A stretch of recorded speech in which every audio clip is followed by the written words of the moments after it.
Artık Diyarbakır'ın değerlerini tekrar gün yüzüne çıkarmak, üzerindeki tozları almak, hem Türkiye'nin hem dünyanın istifadesine sunmak bizim görevimiz. O bölgeyi koruma altına alıyoruz bir defa. Artık o bölgedeki doğasını kimse kafasına göre bozamayacak. O bölgede biz insanların istifadesine sunabilmek için Büyükşehir Belediyesi olarak günübirlik gidip o bölgede dinlenen veya kamp kuran, çadır kuran insanların istifadesine sunabilmek için günlük ihtiyaçlarını, asgari insani ihtiyaçlarını giderebilecek basit tesisler yapacağız. Çermik ilçemiz turizmden en çok istifade edecek ilçelerimizin başında gelecek.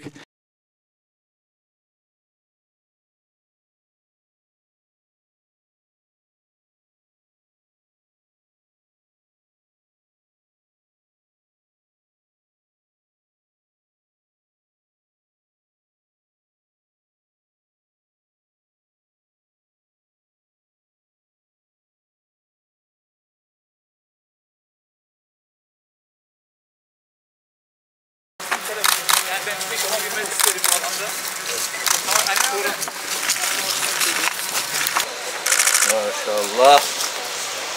Oh. Ya Rabbi.